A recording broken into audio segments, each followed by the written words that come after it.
Good morning, good afternoon, good evening, good night, whenever you happen to be watching this. Welcome to episode 30 of Twitch Tales, the Altar of Altames. So, where did we leave off last week, last episode?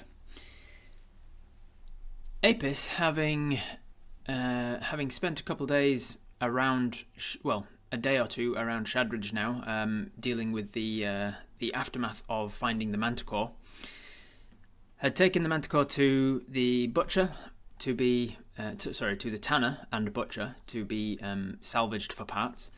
They'd taken the teeth of the manticore to the local blacksmith to try and make into arrowheads. They'd taken the supplies that the manticore had stolen to the general supplies store. And then they had stayed the night in the Lucky Loot in Gretchen's Inn. Apis wakes up on the last day of Eulabris, Sinter Day, the 32nd of Eulabris, and they have breakfast with Gretchen, and then they head off out to find some hedgehogs for Edith. And we rolled very well on our survival, so we got a couple of a breeding pair of very cute little hedgehogs, and we rolled very well on our animal handling as well, and so we managed to coax them back to Edith's place. We then went off to Trevor the Tanner to check on the progress that had been made with the manticore, and found that it had all gone swimmingly. Trevor had done a very good job of skinning it, and was currently in the process of curing it and tanning it and getting rid of all of the nasty bits that'll make it rot. They also offloaded a bunch of the manticore offal and rotting meat to a cart being led by a farmhand called Victor. It was Victor, wasn't it? Who was going to take it back to the Colton's farm and use it for animal feed for the pigs and things.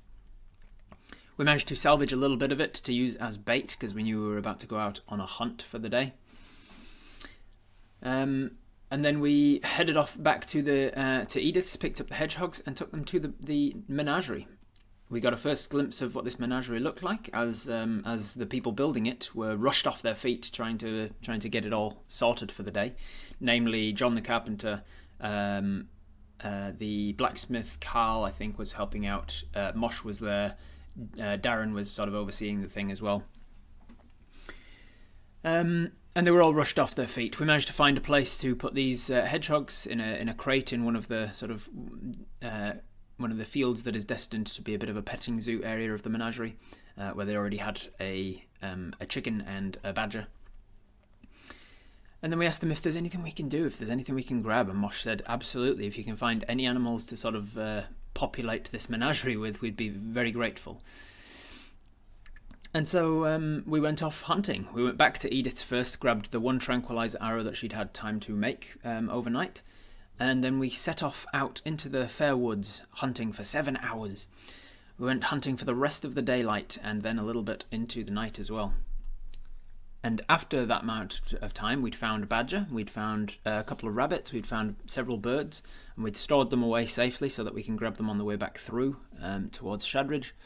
But we wanted to find that one big thing, the thing we can use our tranquilizer arrow on, something that'll be a real draw for the town, as well as like a real gift to Altames, the god of beasts and hunting.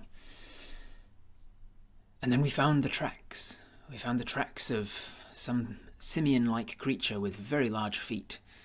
We found where it had rested recently and eaten some rodents of the forest.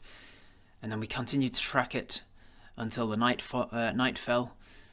And just after nightfall, we heard, just on the other side of a large tree, the sound of a large animal sleeping, or at least resting. And very quietly, peeking round the tree, we saw, sitting against its roots, a huge simian humanoid beast that we've only ever heard of in fairy tales and children's stories before. A beast by the name of a Sasquatch. And that is where we're picking up now. So, what on earth are you doing about this, Apis? I know there has been a lot of talk over the last week about what Apis should do, because they are several hours' walk away from Shadridge, And even if they manage to knock out this this beastie, how are they going to get it back to Shadridge? This thing is very large. It is sitting down and resting its eyes, so it looks like it could well be sleeping. But Apis can tell all the same that even with it sitting down, it is huge. It is considered a large creature. It would probably be over 8 feet tall, probably somewhere in the vicinity of 9 to 10 feet tall, and its arms are enormous and long, like an orangutan or a gorilla that has been evolved into a more humanoid stature. So what is everybody doing? We have some options. We have a magic rope that can entangle things. We have one tranquilizer arrow that can potentially knock something out if we roll well enough. It essentially works like the sleep spell. We have bone dice that can that we still don't really know how they work, but it's something to do with divination. We can ask them questions and maybe we get the answer. What else do we have? We have obviously arrows and bow and arrow if we want to just whittle it down, whittle its health down. We also have a giant bee companion who can use soporific spores or poison stingers to paralyze and knock out animals. Or we could decide this is not at all in our wheelhouse to take on, and so we could turn and run. First, check what we know about the creature. All right, that makes sense as a first port of call. Let's roll for you guys. Let's roll a nature check to see how well Apis knows Sasquatches and what they have. So I'm going to be rolling a d20, and we're not proficient in nature, so it's just going to be an intelligence check with a +3. Here we go. Hey, look at that, 19. 19 plus 3, 22. So Apis knows. Apis has read a lot of fairy stories in their time. They grew up with their mum.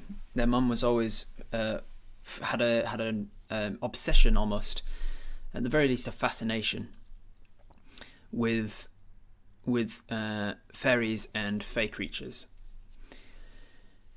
and the Feywilds and such. So they always read a bunch of stories, and there's a lot of overlap, a lot of blend between the creatures of the Sylvan Forests, the Feywild, and the creatures of the material plane forests. And so there was also a lot of stories growing up about the sort of cryptid creatures of the forest.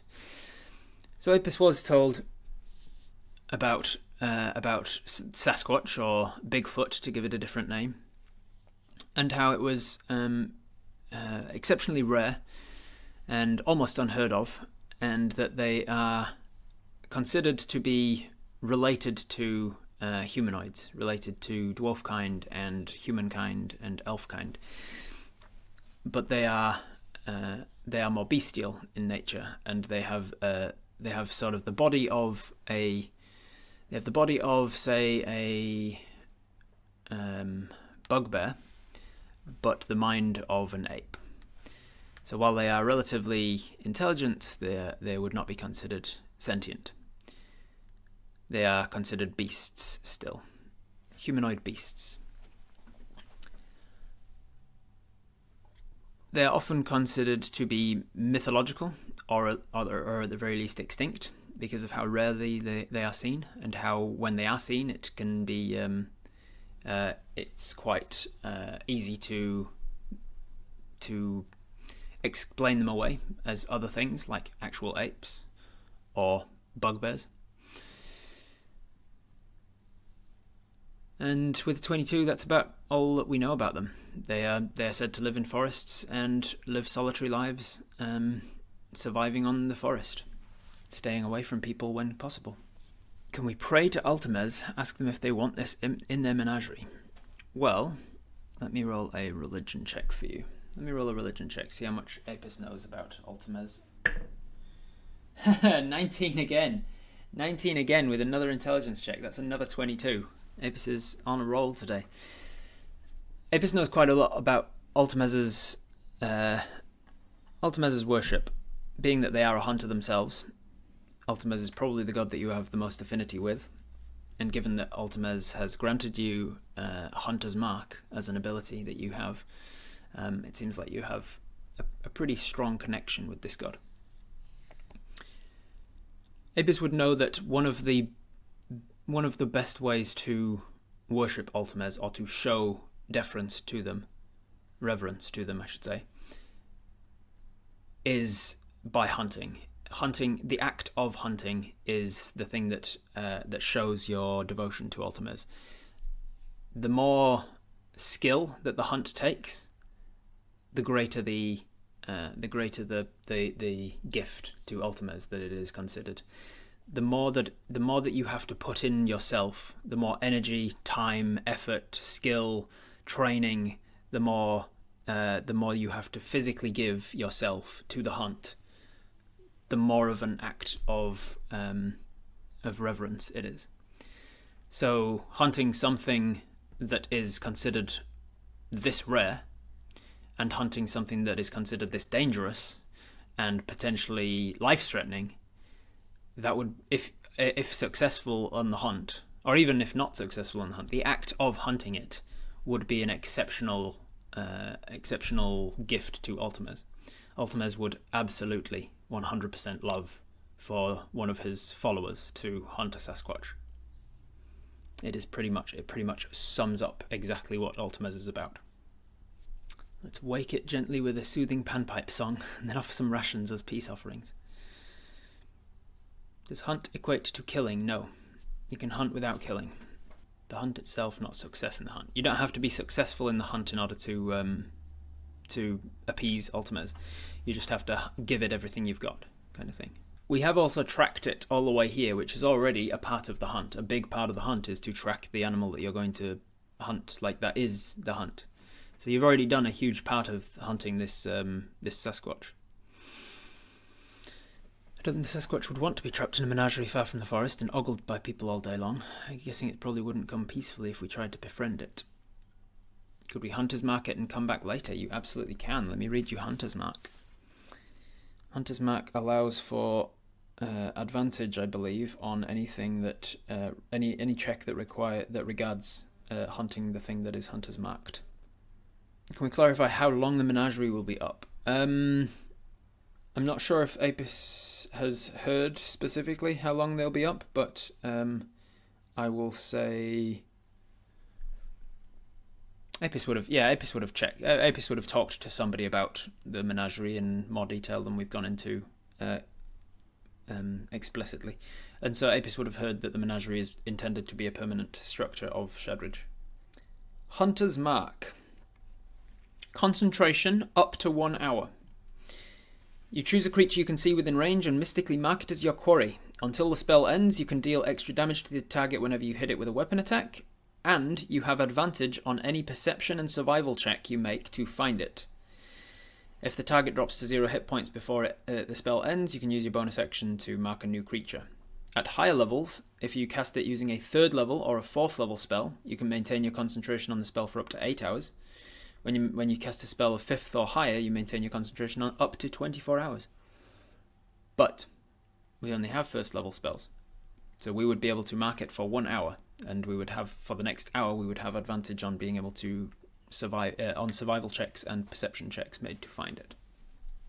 Might as well try and befriend it. We can always sleep them, leave if it turns out nasty. Pray to God, saying, "Look what I've found for you." Have we already hunted it since we found it? This is a big part of the hunt, yes, but like taking an animal down is another huge part of the hunt. It's not called tracking, it's called hunting. Tracking is a part of hunting, and you've done the tracking part of it, but now there's the actual take it down, subdue it.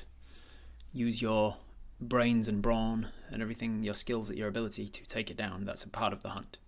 Now, I'm not saying that Apis has to do this. You can decide. You guys are making the decision for Apis. You can decide that Apis is going to turn around and leave. I'm just telling you that from Altamez's perspective, somebody asked me what constitutes a gift to Altamez, and I'm telling you from his perspective, the hunt includes several parts. Tracking an animal, taking down the animal, taking it home, all of that is part of the hunt. Let's make a tag it, and then leave. Proof of the hunt and of our finding it, and then we can leave without trying to capture it. That could also work. Because if you can subdue the thing long enough for you to actually get like a permanent fixture on it, like a tag of it, then it could be that could be enough to appease Altames. Bringing it back alive is more difficult, yeah. So that would also appease Altames. Perception check to see if it's in a deep sleep. All right.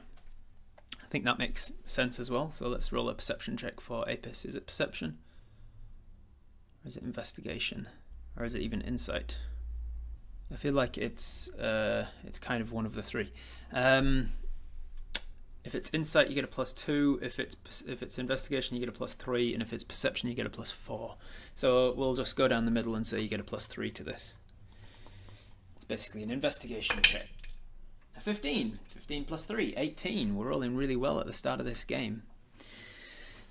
With an 18 investigation, Apis gets to within like 20 feet of it and just stays silent. And Apis is told Mel to stay back because Mel is a buzzy bee and could easily wake this thing up. So Mel has landed and she's just keeping silent while we are watching. It's not moving, but it is definitely breathing, and it's breathing heavy. As we watch, one of its arms comes up and scratches and then drops again.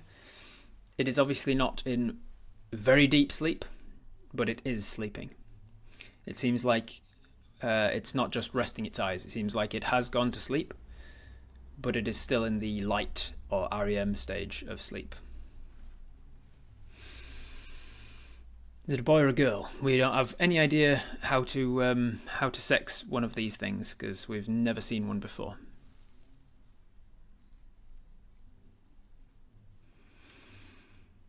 This part of Apis is the religious part and wants to capture this thing alive to please our god and make our friends happy. We need to consider whether attacking it will incite it to attack the nearby elven villages, for example. Something to consider yet? Could we send Mel with a note back to Shadridge? We don't have any paper or ink on us. We'd have to write it in healing potion, or maybe... I don't think we've got anything else that we can write with. I wonder if Rob would put us against a monster of challenge written beyond our capabilities. I doubt we're able to refuse a challenge of an encountered monster. You absolutely can refuse a challenge of an encountered monster. You can just be like, nope, this is too much. Turn around, go back. This is a tough decision to make. I think the decision is going to be... What is the decision going to be? How do I word the decision to try and encapsulate all of what people are saying? We could say... leave. Tag it,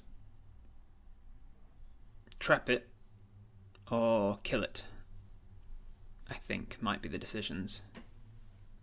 I don't want to kill it, I want to befriend it, but with getting it subdued or getting a lock of hair gets us fair with our god, I say go for it.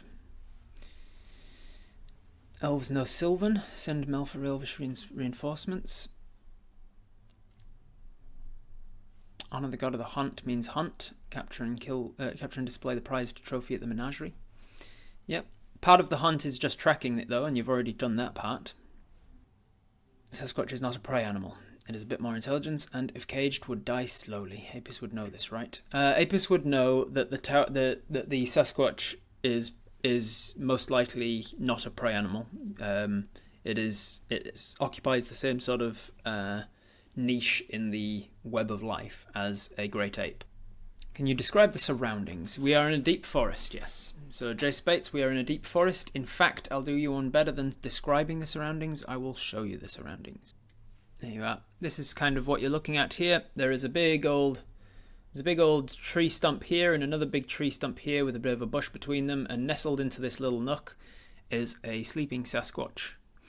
Apis is here. What's that like? What is the distance there? Apis is currently about 25 feet from it, thereabouts, and Mel is wandering along the ground behind us, about 13 feet back. It is nighttime. This white ring denotes just the limit of Apis's movement in a single round. So Apis can move 25 feet. over to here. So for instance, if Apis was to move from here to here, that would take 20, well, from the side of them to the side of the thing, it would take about 25 feet of movement. Isn't taming to befriend a mastery of conquest as well? It absolutely is, yes. Yep. Taming it to befriend it is would also appease the god of the hunt. Tagging it with Hunter's Mark only lasts an hour. By the time we got back to Shadridge, the mark would have worn off. Correct. Negotiation bluffing an option. If you don't give me something to take back to display, then more hunters will come with violence. I don't think that's an option with this guy, because what Apis knows about it, with a 22 on their nature check earlier, would be that they are not considered sentient creatures. They probably don't speak. We don't know if they can speak or not, but they probably don't. Alright, I think it's time we put it to a vote. You guys have had lots of time to discuss and to come up with your own sort of idea and where you stand with it as Apis. I'm going to put it to a 5-minute vote. What to do? These are the options as I see them. Walk away. The first option is walk away, meaning we don't do anything at all to this Yeti. We've tracked it. We hope that tracking it is enough. We leave it be. We walk away as if we never found it in the first place. The second option is tag it. Tag it slash... I can't write much in these things, so I'll just put tag it. And what I mean by that is take a lock of its fur, put something on it, like tag its ear or something, do something to denote the fact that we have found it without actually affecting the animal overall. Take a fingernail, take some fur, bust its teeth, take a tooth, take something of it without actually taking the whole animal, or tag it with something to tell Altames, hey look, we subdued it enough to get a tag on it and now we can let it go. All of those things would come under tag it. Do we have anything to tag it with? No. Obviously, if we go with that option, Apis is going to have to come up with what are they actually going to do. Are they going to try and take a lock of hair, or are they going to have to tag it with create a tag to stick on it? So walk away, tag it, capture it, meaning capture it alive. Knock it unconscious, maybe tie it up with rope. Whatever we're going to do, capture it. Or kill it, fight it to death, fight it to the death, kill it, and consider that the hunt. Walk away, tag it, capture it, kill it. Is there any fifth option that I've forgotten that aren't denoted under one of those things? Something that you would vote for that is not yet represented. Befriend it. Befriend it. There we go. That's the other option. Befriend it. Now keep in mind this vote is about your attempt to do this thing. You could attempt to befriend it and find that it doesn't work. You could attempt to capture it and find that it doesn't work. So it's not... Oh, asking the dice as well. I think that should be a poll in itself. It's actually a good point. Asking the dice. What would we be asking the dice? For those who don't know, we have some bone dice in our possession. We don't know what they do. We know that they come from a dubious source of a fey creature that gave us them. And we know that they do something divination related. We don't know if they cost anything to use. So if we asked the dice, we do have a bag of offal. Yes, we do have a bag of rotting manticore meat. If we ask the dice, it could tell us which of these ideas is most dangerous. The first question is, do we ask the dice? We don't know what the dice are capable of and what they cost to use, if anything. Keep that in mind as you answer that question. Alright, with 52% of the vote, Apis decides to ask the dice. This is why it comes down to every little vote, everybody. It was 28 votes to 26. If you didn't want to ask the dice, you should have answered the poll. It's important that you actually get your vote counted. Every vote counts. So we're going to ask the dice, not eat the dice. We're going to ask the dice. Realizing that this fight could go either way, Apis gets the dice out of their bag and they look at the little ornate wooden box. And they click it open and it opens up, and there, laid out in the soft silky interior, are the set of bone dice. You carefully reach in and pick them out. There you go. We've got our temporary bone dice. What are we asking? Question: is there a benefit to capturing the Sasquatch? Benefit to whom? Will we be successful in defeating this Sasquatch? What are the consequences of rolling the bone dice? Should we give the creepy doll to the Sasquatch? Ask the dice if we should stop and have lunch now. I'll wait till we get back to town. It is after dark. How much chance us and Mel have in bringing the Sasquatch down in a fight? Will we regret hunting this Sasquatch? Will we win this fight? There's a lot of questions about, like, will we win the fight? Will we regret hunting it? Will it benefit us? Is it possible to befriend the Sasquatch? Maybe will the Sasquatch be okay in captivity? Will God be more pleased if we caught it alive? Oh, this is a tough one. How do we actually ask the thing? Should we walk away? Should we kill it? Should we capture it? You don't know what the rules of these dice are at all, Tara. You don't know if it has to be yes, no question or not. How can we best celebrate Altames? How can we satisfy the hunt without combating the Sasquatch? Ibis stands there indecisively until it wakes up and walks away. The options are capture for the menagerie, leave it. Apis doesn't want to kill it for the menagerie. Apis doesn't kill unless necessary. That's the dice if we'll succeed more if we befriend it or bring it back alive. I'm gonna put this decision to a poll. Can we befriend it? Can Mel and I take it? Meaning, can we take it in a fight? Does Altames want it alive? And is it an issue? Will it be an issue for Shadridge? So a lot of people are worried about Apis using these dice because we don't know if it costs us something to use. The Fae, we know that the Fae and the Fairies are very tricky, and it's likely that they wouldn't just give us something like this unless there's something in it for them, or unless there's some kind of deal to us using them. And so a lot of people are worried about us using them until we know what they do. But a lot of other people are saying, unless we use them, how will we know what they do? Alright, with 59% of the vote, Apis decides to ask these dice, is it possible to befriend this Sasquatch?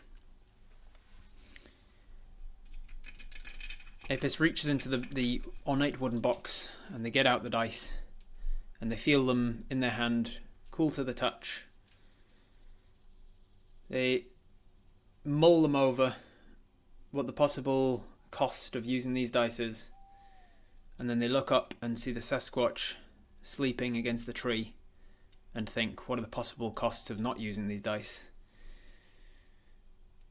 And leaving the decision to fate and to the higher powers of whatever is answering the question of these dice, we think on the question, can we befriend this Sasquatch?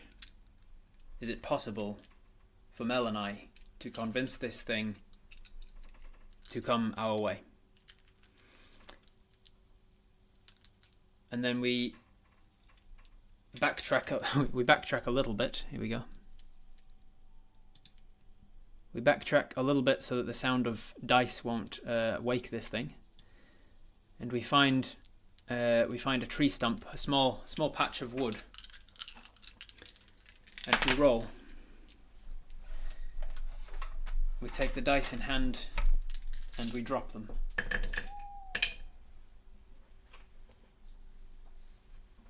And as they hit, just like before, every time that they knock against wood and bounce up again, we get a flash of some different sensory stimuli.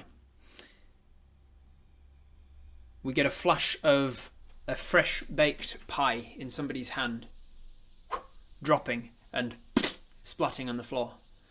We get the sound of a branch snapping and a child yelling in shock and surprise.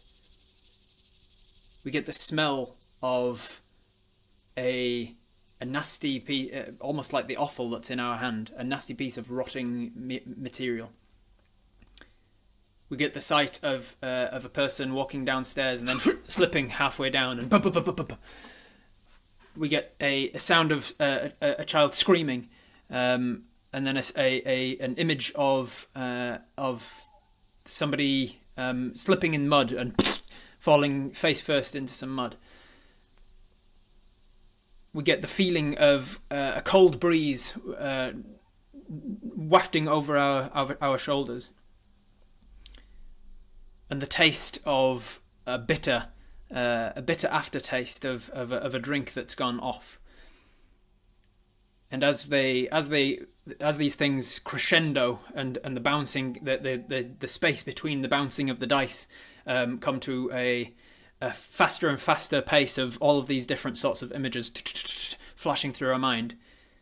As the dice finally come to rest, we are left with the feeling of whoa being the answer to the question. You can interpret that how you will, but you are left with the feeling of whoa. What do you want to do now? Feeling of whoa. The latter, feeling of WOE, feeling of whoa. Drop the net, entangle with rope, get some hair, run, and we'll get some new stuff. We can now ask it if we can take it in a fight if you want. I don't remember. Does anybody remember anything about what Bobby said when he gave you these dice? Did we ever ask Bobby what happens if we ask it multiple questions? Take our potion of comprehension, douse it all over the meat we have. Feed that to the Sasquatch so he knows what we're saying.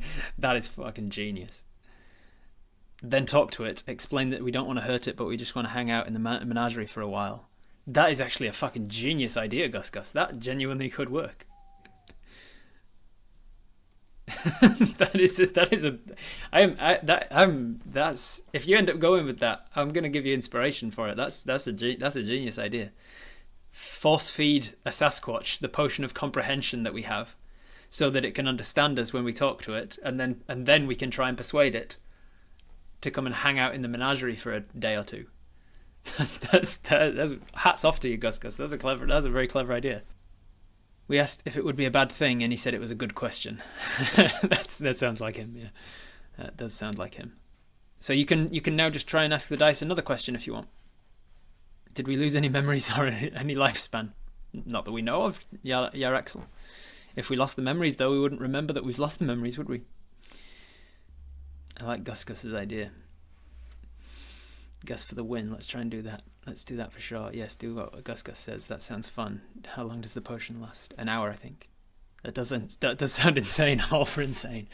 Force feeding always goes well with a huge wild animal. Yeah, expensive but fun. All right, that's a brilliant idea, Gus. I'm going to put it to a poll whether people want to do that or not. Are we going to try and force feed this Yeti the potion of comprehension by perhaps putting it over the meat that we've got, and then feeding it the meat, and hoping that it can then understand us? You're trying to think outside the box. Well, you did a very good job of thinking outside the box. That's not something I had encountered. Obviously, I've spent a week since this encounter thinking about like all the different ways it could go and what all the different things that people are trying to do. I didn't come up with using the potion of comprehension on this thing. 5th edition does have grapple checks, yes. You basically roll an athletics check, you roll an athletics check if you're instigating the grapple check. The person who is trying to avoid being grappled rolls an athletics or acrobatics check, and then the higher one wins out. If they are tied, then status quo. So whatever is currently the effect continues to happen. If it's tasty meat, it's not force feeding. No, it's tricking, I suppose, at that point, but you know what I mean. Let's get that landslide yes. It certainly seems that way, yes. So 91% of people are saying, yes, we're going to feed this Sasquatch the potion of comprehension. And with 53 people having voted already, which is more than vote in most of these votes, I think it's going to be yes. We're not going to get another 50 people voting no in the time that we've got. So what that means for us is, I'm going to go back to here. You can see down there we've got a lucky horseshoe, but we don't have our inspiration. But because of the cool idea, I'm going to give you inspiration for it. Bing! We now have inspiration. I'm going to grab this potion of comprehension here, and I'm going to turn it off. Boop! We've no longer got it. Alright, with an overwhelming 88%, Apis decides yes. As they ask the dice, can we befriend this thing? And the dice come to an overwhelming negative answer, leaving Apis with the feeling that this plan will not go well. They think, if only we could talk to it. If only I could just explain to the thing that I don't mean it harm, and I just want to appease Altames by having it hang out in the menagerie for a little while, just for a day or two, just so that people can meet it and know that it's real, and then it can go about its business. We'll let it free. If only I could explain the thing to it. And then they think, oh well, I've got no way of making this thing know me. And they pick up the dice and they put them back in the box. They close the box and put it back in their bag. And the box tink against a glass jar. And Apis thinks, oh crap, I better not shove this wooden box into this jar and break this potion that I've got.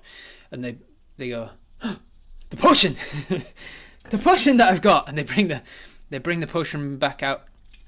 And they look at it and they think back to the time that they got it analysed and identified by our elven friend, the one that doesn't really speak elven, doesn't really speak common, and we don't speak Elvish, so we had a big language barrier with her. And we think, she told us that this thing is a way of understanding other languages for a little while. If I get this thing to drink. If I get the Sasquatch to drink this thing, I could then talk to it and perhaps convince it that we mean it no harm and we just want to take it back home. That could be a good idea. I'll try that. Let me try that. And so we take out the rotting meat that is very pungent. And we have seen what this thing eats. We saw that it had eaten some rats and things before when we were tracking it. We saw like some dead animal, some not offal, some carrion that it had been eating and discarded to the side. So we know that it's not too picky with what it eats. And so we take this potion and we think, goodness, I hope this works. And we break the wax seal around the top of the vial and pop the little stopper out, and we unwrap the meat that's taken from the manticore and is now like almost 3 days old after it had died. A day of which had been spent just on the back of a cart in the sun, riding through town. Oh. We unwrap it, and even from like 30 feet back, we can hear that the Sasquatch kind of stirs a little bit, and we think this might work. If anything's going to wake it up, like being woken to the smell of eggs and bacon, this thing, hopefully it'll entice him enough.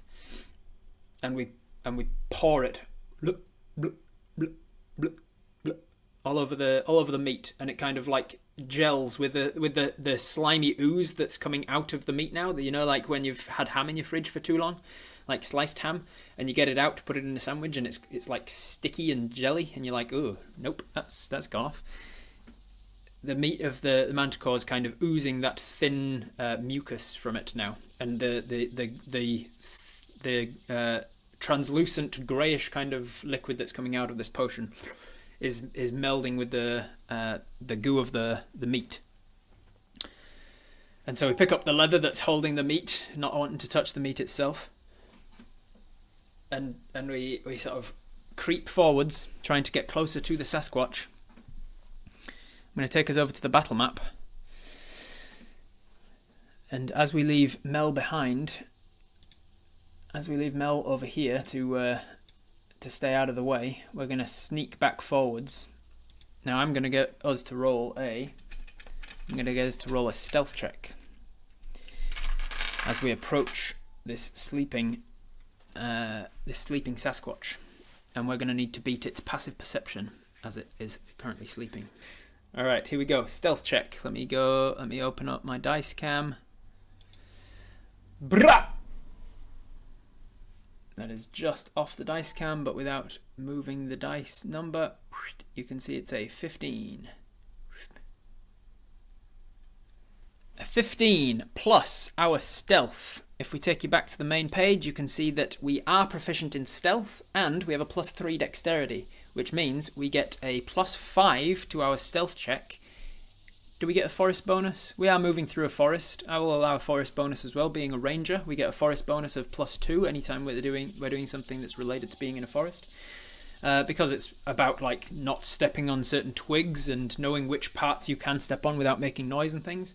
We'll get a dex of essentially, we'll get a stealth check of essentially +7. So a 22 stealth. So with a 22 stealth, it is safe to say that we managed to get all the way over to within 10 feet of this thing. And then we place it on the ground very carefully, and we can see it and hear it.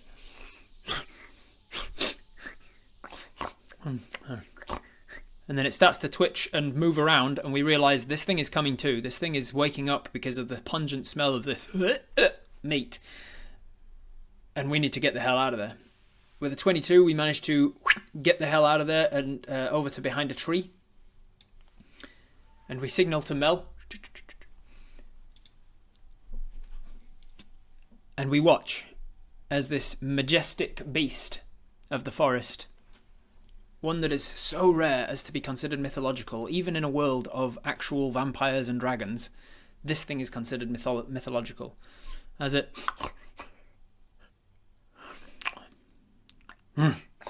You see it very quickly spin around. And then it grabs its huge, big, drags its huge, big, long arms towards itself and puts its knuckles down on the ground and lifts itself up off the ground, knuckle walking essentially, to its feet. And as it stands to its full height, you can tell that, being that you're about 4.5 feet tall, you can tell that this thing is at least twice your height. So if you stood on top of your own head, you would probably just about reach the same height as this thing. And as it stands there with a little bit of a stoop, a little bit of a hunch to its stature, but a lot more upright than any apes that you've seen in books and such, you can see that its arms are stretching right down to its knees. And as it walks forwards on 2 legs bipedal, looking towards this package of meat that you've left for it. It gets to it very quickly, working out the source of where this very olfactory delight is.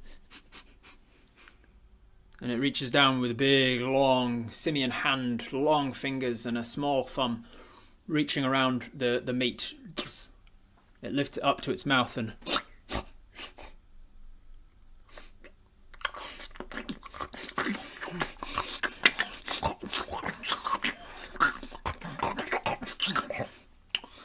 And within seconds, it is gone.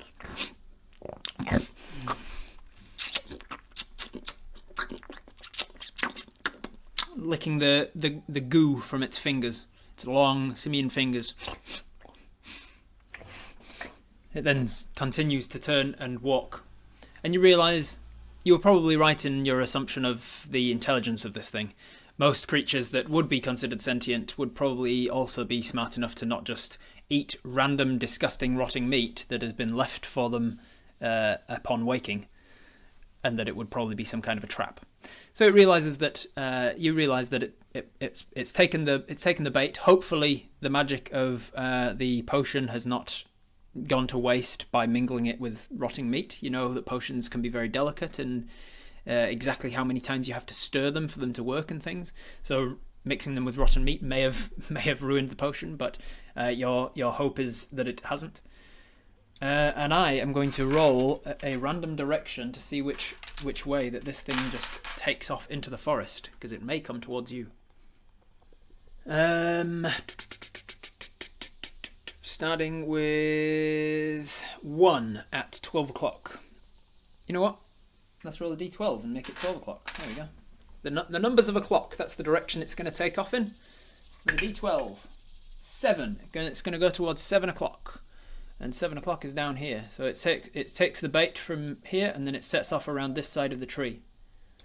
I'm going to roll a perception check for it. contested by your strength check, and we're going to see if it knows where you are. Perception for the Sasquatch. Oh, I'm not touching it. I am not touching it. I'm just going to go to the main page where you can see right behind my head the nat 20.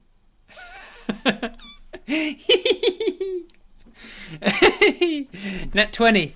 Nat 20 perception.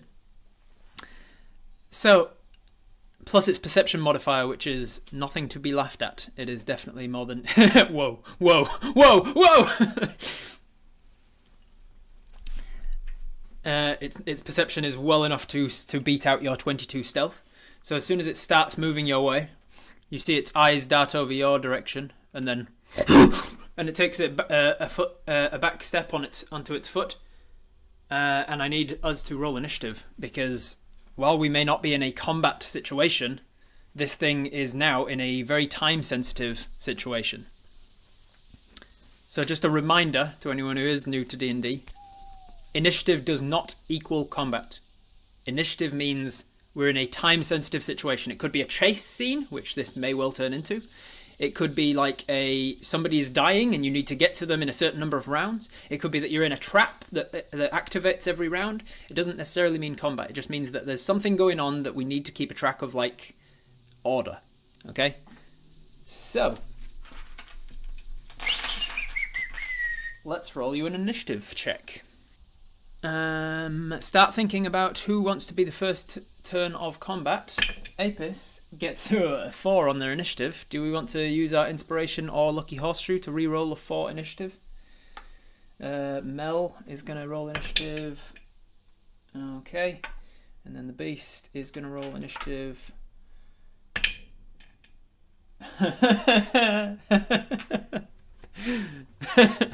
Oh, you can't write this stuff. Horseshoe or initiative to reroll. Horseshoe or inspiration rather to reroll our initiative. Yes or no in the chat. Put a yes emote. Put a no emote. It's pretty hard to judge from the emotes alone, so I'm gonna have to put it to an actual vote. Reroll initiative. With 59% of the vote, we decide no, we are not going to reroll that initiative with our inspiration and whatnot. So we're just going to stay with a low initiative and hope for the best. Okay, so I will arrange initiative order now that everything is locked in then. What I was laughing about is that Apis rolled a 4, Mel rolled a 3, and Sasquatch rolled a 2. 4, 3, 2. And what I was laughing about is that the chances of getting first in initiative when you roll a 4 is usually very low. Mel is actually first because you both got a 7. She's got a +4 to her initiative. You both got a 7, but she has the higher dexterity, so she is going to go first. All right, so Mel is up first, but before we launch into Mel's turn, let's open up Nightbot and start a poll to decide who is going to make the decision for Apis. Meanwhile, we'll decide what Mel is going to do. Mel is hanging out there, waiting for your command. You've told her to be quiet, and then this thing has eaten the rotten meat that was doused with potion of comprehension. And then she is going. It starts stepping forwards and goes. and gets into a defensive stance, and you both realize at that moment that you have been seen. Mel is going to she doesn't know what to do, so she just takes off, and she's going to beeline for it, pun intended. She's going to use all 50 feet of her movement to not only get to it but to fly above it. I'm going to give it the little wings token to denote that she is about 15 or so feet above it now. And then she is going to use her soporific spores ability, which recharges every time she takes a short rest. Mel shakes off a dusting of pollen, which drifts downwards to form a 15-foot radius cloud up to 30 feet below her. All creatures in that cloud must succeed on a Constitution saving throw or fall asleep. The creature remains sleeping for 1 minute or until the sleeper takes damage or someone uses an action to wake them. Blah, blah, blah. So she is going to use that. It is a 15-foot radius cloud, so from her it will extend to only to about there. So you are safe from it. Only the Bigfoot and any tiny critters in the area are affected. The Bigfoot is going to roll a Constitution saving throw now. Let's see if it fails its con save. Not with an 18 on the dice, no. So the spores drift off of her like she's a dog shaking off a bunch of pollen, which forms like a cloud that drifts down slowly in a normal sort of natural pattern until it gets to right about where his face is. and he looks up to this beelining right above him, and he's looking around like he's going to get scared and run away. And then as this pollen drifts down close to him, it starts to wave. As it falls further, it waves into like this hypnotic pattern as it slowly sort of dances back and forth. And you see his eyes sort of dancing between the pollen bits as he starts to... and he snaps himself out of it, and it does not seem to work. That is Mel's turn. She used her movement, all of her movement, and her action. What is she going to do now? She has a bonus action, but I don't think she can do anything with a bonus action. So now it is on to Apis' turn. So Apis will go over to the Nightbot.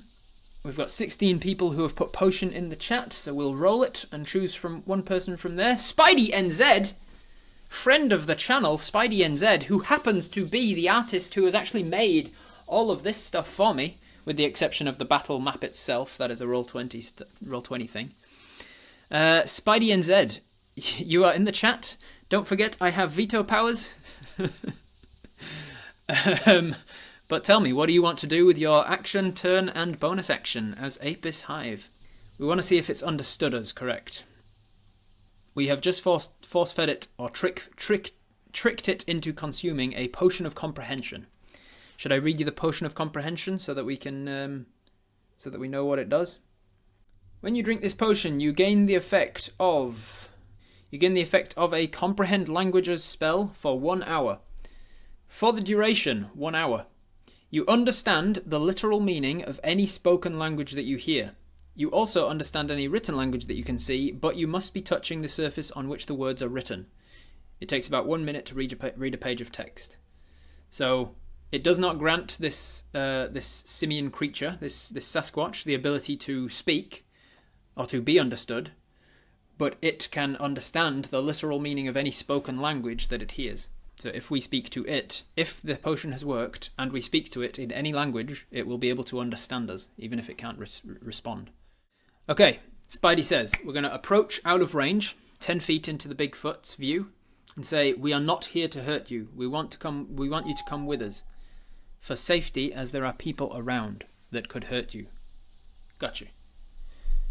Alright, that is what we're going to do. We are going to essentially lie to it and say that there are creatures around that could hurt you, so we want it to come with us for its safety. So we carefully walk around the corner and we approach into view, but out of range, staying more than 15 feet away from it, and we stay there with that. And as it's sort of watching this soporific spores, and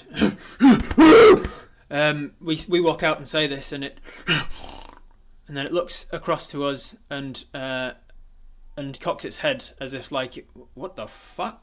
Like, imagine being a creature that lives out in the forest and is just an animal and has an animal brain and lives an animal's life, eating and avoiding being caught, and pretty much that's it for your whole life. And then one day a creature walks out that you can just understand the literal meaning of their spoken words. It would understandably confuse the hell out of you. And so it sort of is taken aback. It sort of takes another step back from us. I am going to roll a deception check for you, Spidey, because you are lying to it. But given that it does live in the forest where there are lots of things that would try and hurt it, it is well within its experience of the world that there could be things around that would hurt it. So I will give you an advantage on the roll. So Liar's pants on fire, but with advantage on the roll. If I take you back to the main page, you can see that Apis is not proficient in deception, but they do have a +1 to their charisma. So this is just going to be a roll with advantage. For anyone who doesn't know D&D, that means I roll twice. I roll 2d20 and I take the higher of the two numbers. And then I add 1.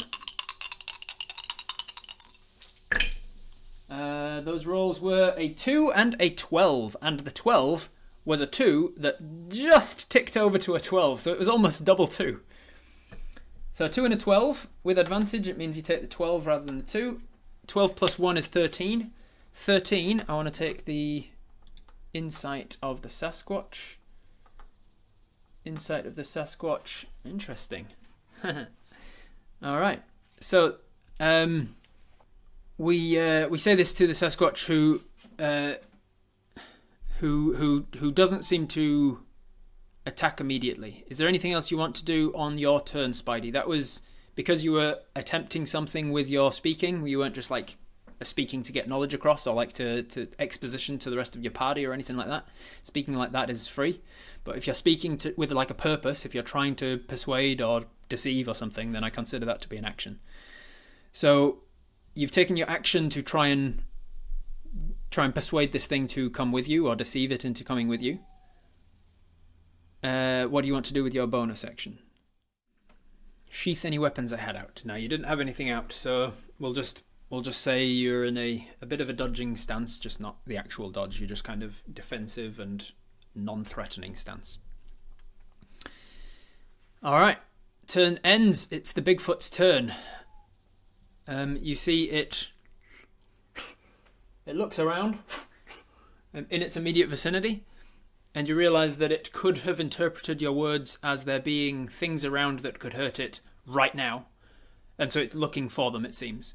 And it's got its arms up in a sort of, it's not like a defensive boxer, it's not a trained fighter, but it has got its arms up in front of it, its long arms. It's looking for the thing, and then it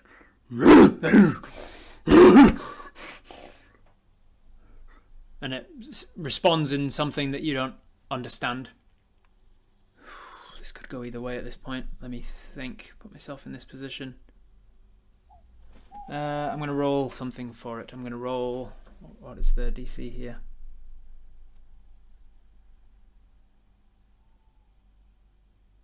Okay. Okay.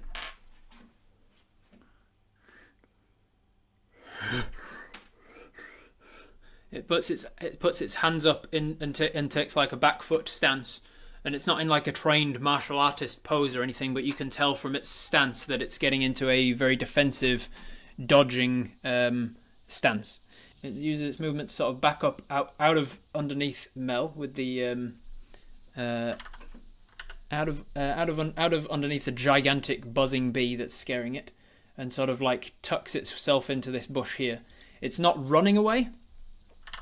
So that's a good thing at least. It's not running, but it's not coming with you directly yet. It's on the fence still. I rolled above what I needed to not make it attack or run. I gave it like 4 different options then, and it got the one that's like, it's not going with you yet, but it's not yet trusting you either. Meanwhile, Mel's turn. Back to the top of the round. Mel hears what you've said to it. We're not trying to hurt you. There's things around. I'll say for the sake of Mel understanding what you said it in Sylvan, so that he understood you and Mel understood you. Mel is going to hear what you've said as well. She is not going to hurt it, therefore. She's smart enough for that. Is she smart enough to know not to summon the swarms? The other big thing that she can do is summon the swarms to help her. I'm going to see. Mel's not the smartest. She only has a 6 intelligence, which is -2. So let's see. Mel is going to see that this thing is sort of walking away, and she's gonna to fly over the top of it to try and like keep on its back so that it doesn't manage to get away from you. Which may not be the smartest thing to do, but again, she's not the smartest. She is a giant animal after all. That is Mel's turn. She is, however, not going to summon the swarms, so at least that's something. That's all that Mel's going to do. She's going to take the dodge action essentially on her turn, which allows us to come back round to Apis' turn. Let's see who's going to do it this time. Cot Polanot. Are you still in the chat? Can you give us a little message, a thumbs up or something to say that you're still here?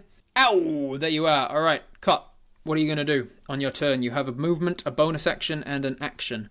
You can just try and convince it even more. You can talk to it. You can give it something. You've got rations. What else have you got for it? What else is in your bag? Let's have a look.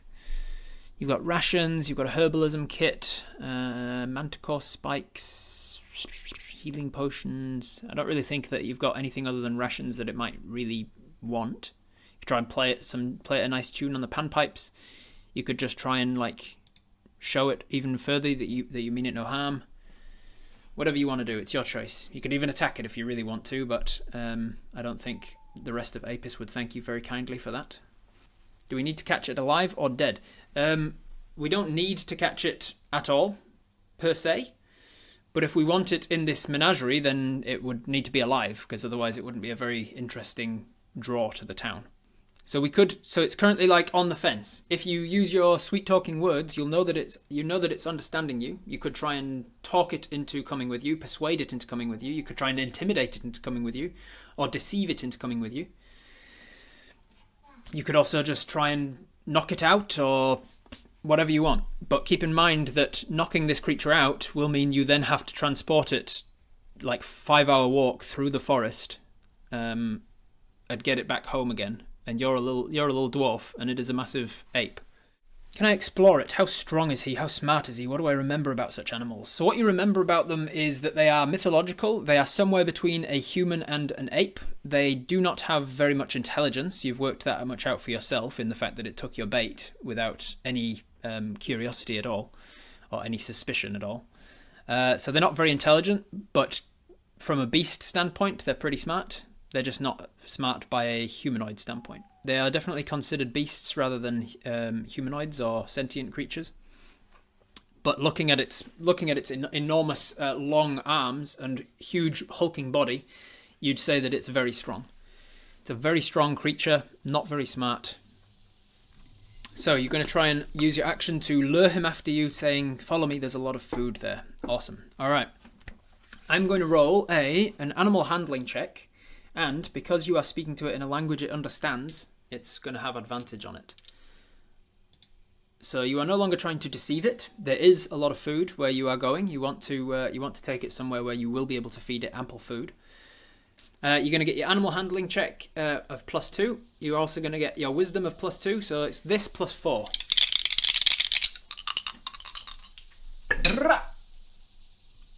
That was cocked. So go again. 15. All right, 15 is the higher of the two numbers. +4 is 19. 19 animal handling check. You've held your hands up. You've told him there's things around you that would hurt you. It sort of backed away, not knowing fully to trust you or not. And then the bee came after it. And you say, "Listen, if you follow me this way, there's lots of food. I can keep you safe. I can keep you well fed. Come with me. Come with me this way. I'm not going to hurt you. We're not going to hurt you.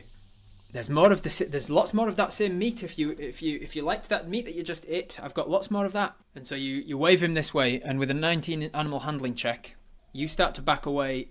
"This way. Follow me this way." And with a 19 animal handling check, it starts to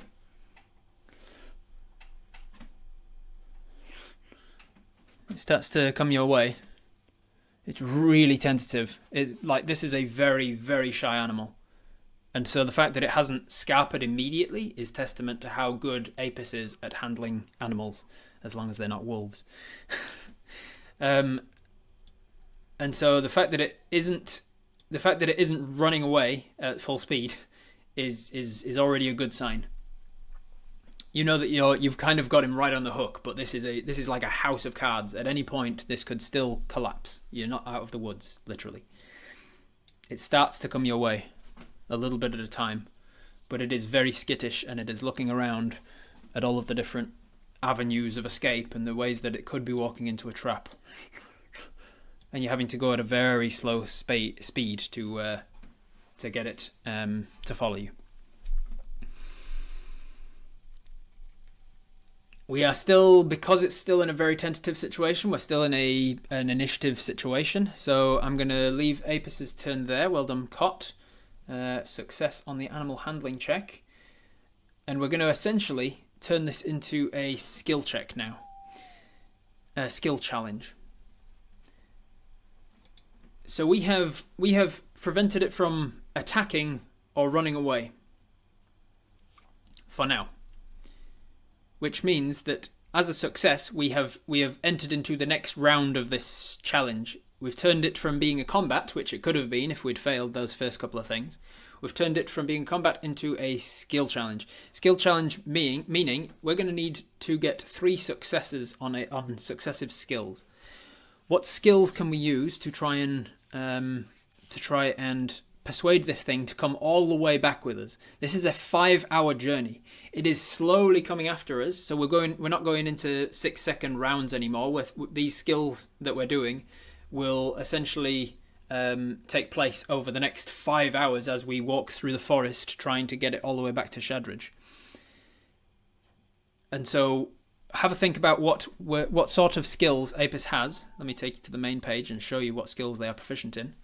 Animal handling, athletics, perception, stealth, survival. Think about what things you might encounter in those 5 hours of walking through the forest that you might be able to use to your advantage to try and overcome these skills. You have currently done a deception check, a successful deception check, and a successful animal handling check.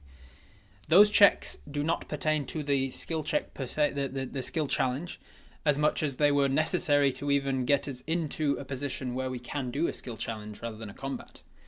So to get to this stage already is pretty impressive. We now have to succeed on 3 skill challenges, skill checks, before we fail on. We have to. It's best out of 3 is what I'm trying to say. I guess we have to succeed on at least 2 out of 3 skill checks. You can use anything at your disposal. You can decide. We're going to make a sleight of hand check. If you can explain how it works, then I'm fine with that. So, as we walk, Apis, I will say, is aware of the fact that the potion of comprehension only lasts for 1 hour. So they have probably, while they know that they can be understood, they have probably explained to the Sasquatch at some point, by the way, you can understand me now because of the meat that you ate. It had a particular flavour to it that allows you to understand what I'm saying. But that will wear off soon. So you will eventually you won't be able to understand what I'm saying anymore. But I'm going to still, I'm not, even though you won't be able to understand me, I'm not going to hurt you. I'm just going to take you back to a village and you explain whatever you want to explain. So that when the potion wears out, it'll understand, it won't suddenly be taken aback by that. It can't understand Sylvan? Well, at the moment it can. So you don't know whether it can normally understand Sylvan or not, but at the moment it can understand Sylvan. Once the potion wears off, well, then we'll be able to speak Sylvan to it and see if it can still understand us or not. So let's continue it with Nightbot, drawing new people to decide what to do for each of the skill challenges.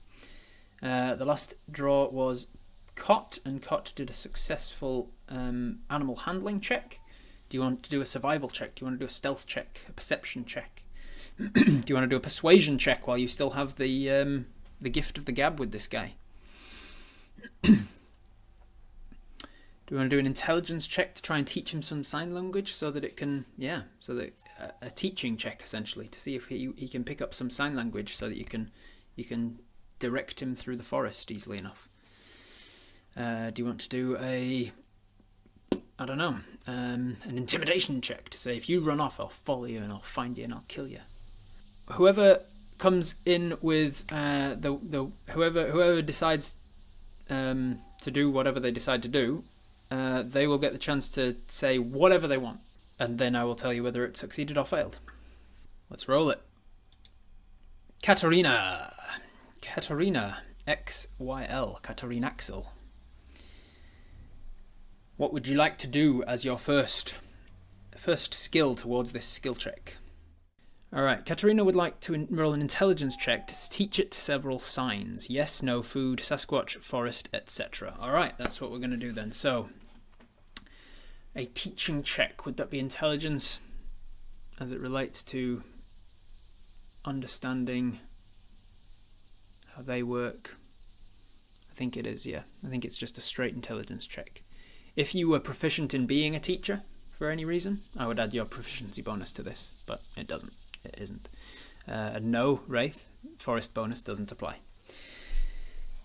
So we're going to roll an intelligence check to teach it some sign language. So in that first hour of walking, as we're walking with it, we realise it's going to, the potion's going to wear off soon, and we're not going to make it back to Shadridge before this potion wears off. So we're going to need to have some sort of way of communicating even basic things before the potion does wear off. So we use the last sort of half an hour of talking with this thing, and as we walk, it isn't walking with us; it's walking behind us. It's a good 30 feet back at all times, and we keep saying, "Don't worry, I know the safe way. I came this way, and we're going to go back safely." And you're managing to avoid any dangerous areas, and you're doing your utmost to persuade it, to convince it that you mean it no harm. And so it's following along at 30 feet back, and you're just talking over your shoulder calmly towards it as you keep going. And you've convinced Mel to get the fuck out of here, go ahead of us, fly 30 feet ahead of me, so that your buzzing isn't scaring it as well. So from the Sasquatch to Mel is 60 feet now. And then a little extra because of the elevation. So we're teaching it some sign languages. We do have experience teaching sign because we came up with a sign language between us and Mel, but that was based on our interactions between Mel and us. I don't think it will translate the things that we learned teaching, coming up with a sign between us and a six-legged insect is not going to translate to the signs that we need to use for an ape simian creature with fingers and thumbs and things. So it's still not going to have advantage on the roll because of that. We're not going to have any sort of experience on the roll, but we are going to be a straight intelligence check. It's a +3 to whatever I roll. Now let me see with your comprehension language as you teach it. It's got a chance of success. All right, I've set the DC. Now I'm going to roll it. Brah! The roll on the dice is, can you see that? 13. 13 plus 3, that's a 16 intelligence check. If you think 16 is enough, leave it there. But, Cat, since you're the one deciding, you can decide, are we going to use either our inspiration or a lucky horseshoe to re-roll that and hope for something better? So, Cat, are we re-rolling that to hope for something better, or are we not? Are you going to hope that 16 is enough? My thoughts are we have 2 rolls left which we might need it for. Alright, so we're not re-rolling, we're going with a 16.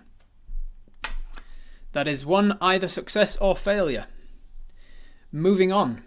Re-roll. Kelso, are you in the chat, Kelso? Can you put a little symbol or something, an emote, a thumb emote saying yes or something if you are here? Just any old thing to let us know. Yes, you are here. Awesome, Kelso. It is over to you. At this point, I would say that the potion of comprehension has worn off, and we are relying on any communication we do between it and them is relying on hand signals and such. We try speaking to it in Sylvan after the potion has worn off, and it turns out, no, they do not speak Sylvan. They do not seemingly understand Sylvan. Given that Sylvan is better understood by animals than other languages, Sylvan is still the best language to be talking to it in. It still has certain comprehension around Sylvan. It just can't understand us as well as when it was under the effect of the potion. Which I'm still in awe about that genius idea, Gus, by the way. Brilliant idea to feed this thing a comprehension potion. Are we collecting other animals as we go? We will do, yeah. They were left much closer to the town than we are at the moment. All right, Kelso says, this part of Apis loves music. Let's try the panpipes. Show it music to calm it. Music is not a very violent thing. Well, maybe the way Apis plays. But music is usually like a very civilized thing, and so playing music, Apis thinks maybe that will calm it down if I play something nice and melodic. And so let's give it a go. I'm going to set a DC for how likely that is to work. Okay, DC is set. Let's roll it. We're rolling a panpipes check. So you can see over there under tools, we are proficient in our panpipes, so that is a +2. This is a performance check. We are not proficient in performance, but we are we do have a +1 charisma. So +2 from panpipes, +1 from charisma. We've got a +3 to this roll.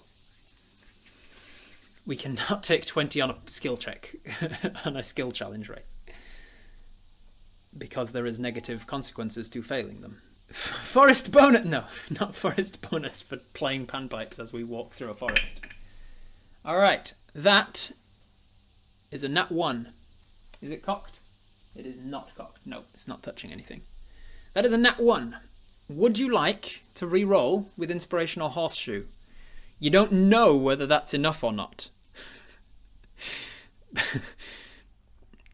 But it might not be enough.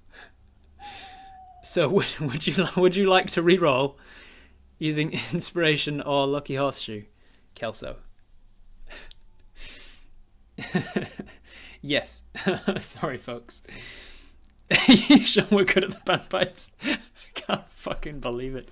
I cannot believe how many times Apis is so fucking bad at these panpipes. We're proficient in them. We have a +2. Our average should be like a 12. it's a fucking nat 1 so many times. All right, we're gonna re-roll. Thankfully, that's not the roll that we end up going with, because we are feeling as we get them out, as we get the panpipes out. Mel, who's flying above, turns around and comes back down and, Apis, are you feeling?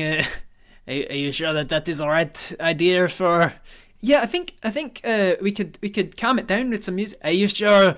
I think it would be fine. Like if we can play some really nice music. But if you can play some really nice music, that would be maybe a good idea. But are you sure that you can? No, what are you trying to say? Nothing. I'm not trying to say anything. Just I'm not sure if it is the wisest. No, don't worry. Trust me. I'm not gonna drive it away with some horrible, horrendous music. And so Apis starts to, and feeling inspired by how smart they were at coming up with that potion of comprehension idea. They're still feeling bolstered. They're still feeling inspired, and so they, with their inspiration, they get.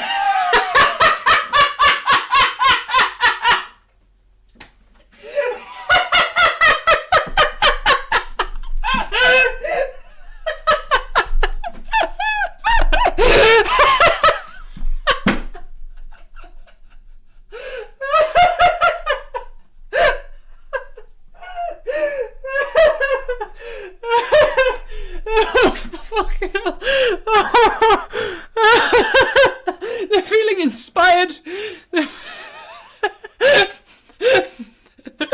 All right, Mel's gonna roll an attack.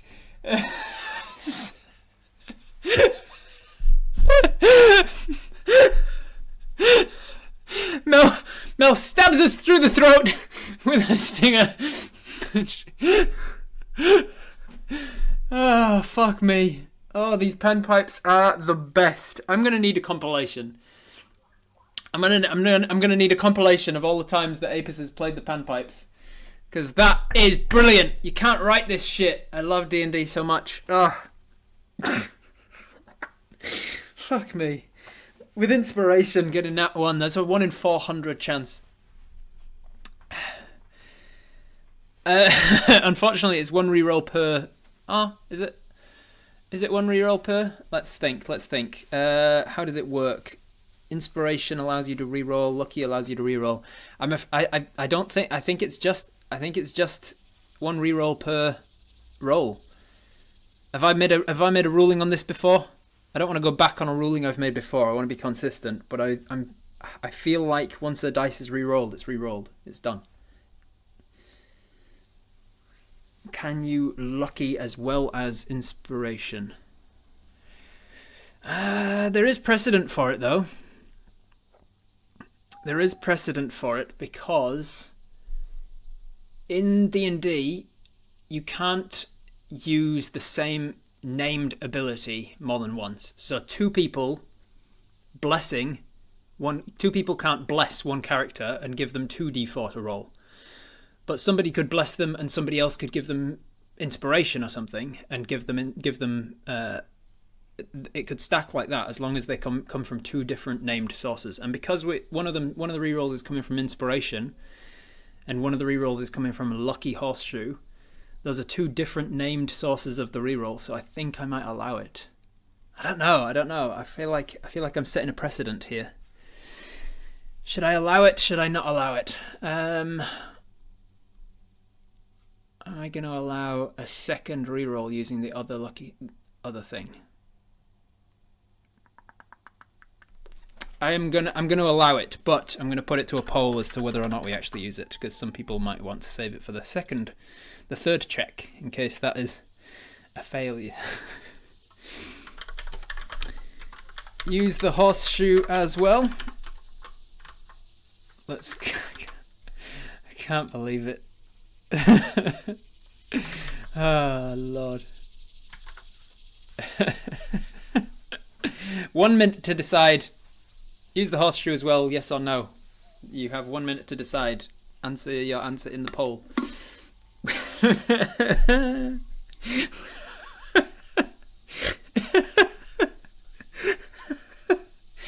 This is so bad. I love it so much. How unlikely it is that Apis is always this bad with panpipes. Can we check when we get back to see if the panpipes are cursed? Apis looks at the panpipes and there's a tiny little drawing of a creepy doll on them. Rob, please use different dice for the third roll. No, those are Apis's dice. Use the pipes to start a fire. I want to hear Sasquatch screeching. Alright, 67% of people are saying let's reroll with the panpipes as well as with the horseshoe.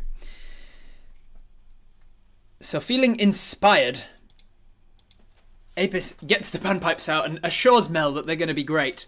And then the first few notes are just off. They're just straight away off. And Mel goes and starts like buzzing down, and she starts doing like back and forth, zooming to try and drown you out a little bit. And Apis gets the hint and re-rolls with inspiration with the luck of the horseshoe. Allows Apis a little bit of creative inspiration in the moment. 12. Okay. It almost ticked onto a 2, but 12. 12 plus 3. Apis uses the luck of the horseshoe and starts playing some music that is above average quality. 15. We have no rerolls, so we're going to take it. I was willing that one to be a 1. As it came out of my hand, I was like, this would just be absolute perfection in storytelling if this was also a 1. Focus on your notes, Apis, for Altames' sake. What are the odds of 3 nat 1s? 1 in 8,000. So, that is either 1 more success or 1 more failure to this skill challenge. 5, 4, 3, 2, 1. Roll it. Sparrow, fly away. Sparrow, have a think about what you're going to do as your final skill challenge. It could, if we've already got 1 success and 1 failure, it could come down to this roll, whether or not we are successful in getting this Sasquatch back to the menagerie or not. Keep in mind that we spent 7 hours hunting. Obviously, we spent a lot of that like here, there, and everywhere. We didn't actually spend 7 hours walking. So with us slowly walking back to town, it'll take us a good 5 hours. And it was already like 7 p.m. So we're not going to get back to town until about midnight. So on top of us either succeeding or failing at this journey, Apis has been out journeying for a long time now. So by the time we get back to the, in fact, maybe even now, before we get onto Sparrow's roll, I'm actually going to roll a check for Apis, a Constitution saving throw, to see if Apis can avoid getting a level of exhaustion, because they have been out for well over 12 hours now, doing things all day. So firstly, Constitution save for Apis, that is a 4. 4 plus your Constitution modifier of 2 is 6, so Apis actually has a level of exhaustion. A level of exhaustion means you take a disadvantage on all ability checks, skill checks, not saving throws or attacks yet, but all ability checks. So including the one that Sparrow's about to make. So Sparrow, what is it that we're going to do as Apis is getting quite exhausted leading this thing through the forest? At this point of the day as well, as we've walked back, it's like way after dark, and we pick up the crates that we left the badger in, and we pick up the sacks that we've got the birds and things in, and we've now got sacks and a crate in our hand, and we're walking back with this badger, these couple of rabbits, and all of that sort of stuff. We could try insight to try and see how it's feeling. That's an option, yeah. We could try persuasion. We haven't actually tried that one yet. We could try a stealth check to try and sneak it into town without other people seeing so that it doesn't get spooked. We could try a survival check to try and remember the best way back to Shadridge that will go past the fewest things that might put it off. We could try an athletics check, because maybe we come across a tree that's fallen in our path and we have to athletics to get it out of the way. Whatever it takes, you can tell me what has happened. You can kind of help me with the story here. Tell me what it is that has happened and what it is that you're trying to do with it, and then I'll set a DC for it. All right. So Sparrow says we're going to try survival to find the safest way through the forest. And Wraith, because it's a survival check, we get to add our forest bonus. So survival is a +2 because we're proficient in it, a +2 because we're in the forest in our favoured terrain, and a +2 from wisdom. Survival check is a +6. However, we do have a disadvantage because we have a level of exhaustion. Forest bonus! So disadvantage means we roll twice to hit the lower of the two numbers, and then we add 6. So an 18 or an 8. Because we have disadvantage, we're going to take the 8 plus 6, 14. So here's how the journey goes. The first portion of the journey begins with us being able to talk to this thing. We teach it some sign language in very rudimentary ways. It cannot respond to us, but it seems to follow along and understand that we are also relatively stout ape-like creature in our stature, and the fact that dwarves are a little bit on the hairier side anyway, and we have body shape like me. This thing I follow is like tiny Sasquatch with less hair, and so it maybe there's a little bit of that involved in its interest in actually following us. And it notices that the hands that we're using to try and talk with are very much like my hands. And so we utilize that, and we sort of like explain as we go that when I do this, I'm going to be talking about over there. When I'm pointing, I'm using my finger to show the direction that you need to look, and that's what I'm meaning when I'm pointing. And when I do this, I'm saying stop, because I'm saying it's like you're coming up against a tree that you can't pass, and it's stop. And you're explaining all of this in a way that is understandable, and you're using your ability to speak to it in words it can understand to very much help with your teaching it of sign language. 16 was enough. That is one success. You continue on into the forest. The potion wears off.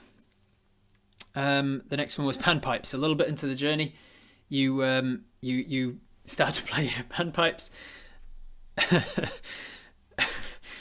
I decided that there is precedent for creatures being interested in sound, and pan music especially, hence the Pied Piper, who literally played pipe music to try and lure animals after him.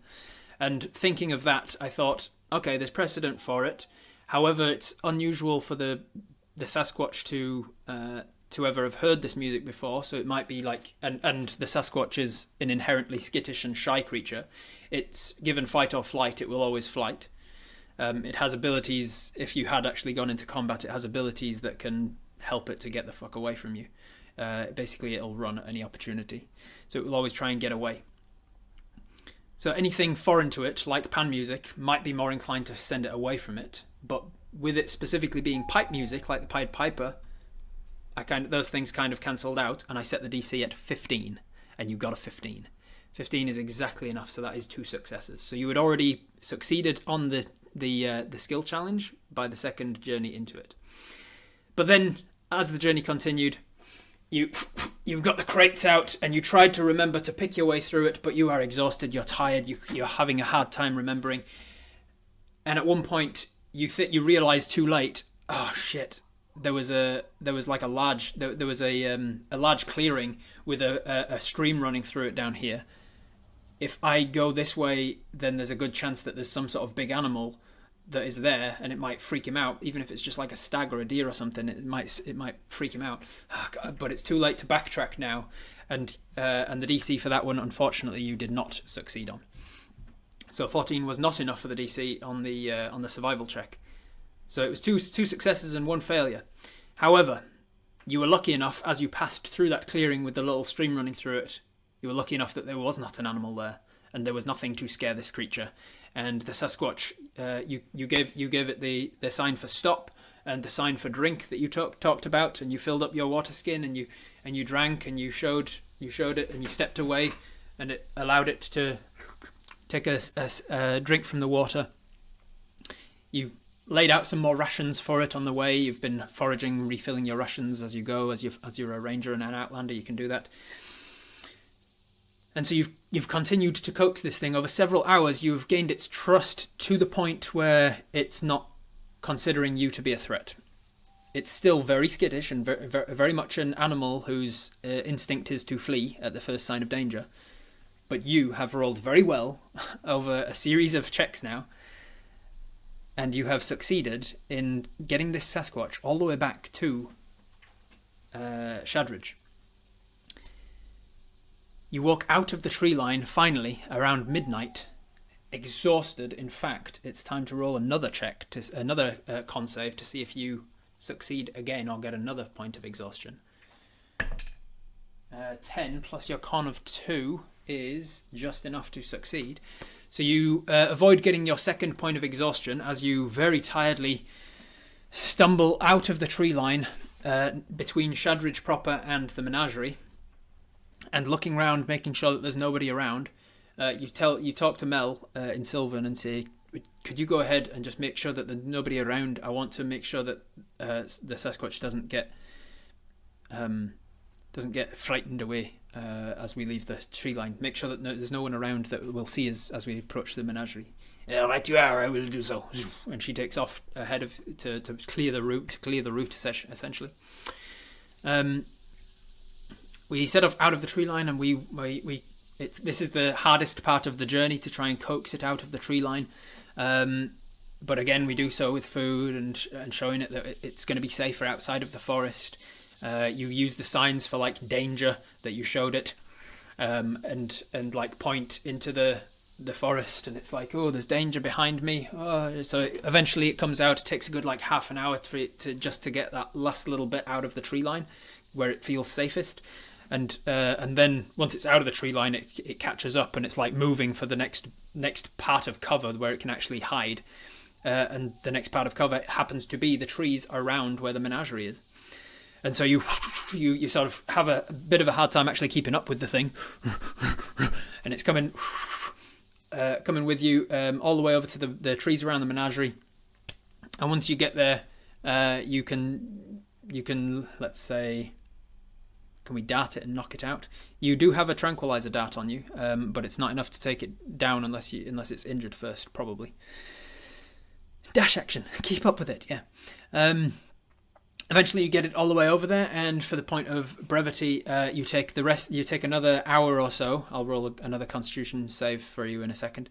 You take another hour or so into the early hours of the morning, like getting a bunch of branches down from those surrounding trees around the menagerie and putting them down into the pit area where it has access, and trying to set up somewhere nice.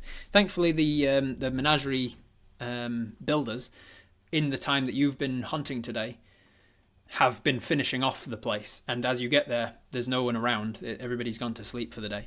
You can see that all of they've moved on from finishing all of the enclosures. The enclosures are all finished now, and they've moved on to actually decorating the enclosures. And so a lot of the pit is actually already decorated out with a huge sort of rock formation in one corner that still needs to be worked on, but it's there. And then there's like a couple of smaller bushes that have been put down there, like whole, just like uprooted, and then put down there to look like actual forest material. And so you coax this Bigfoot down into the hole, into the pit, and then on your way back out, you lift up the ladder, and you try and tell it as best you can that with your sign language that you will be safe here.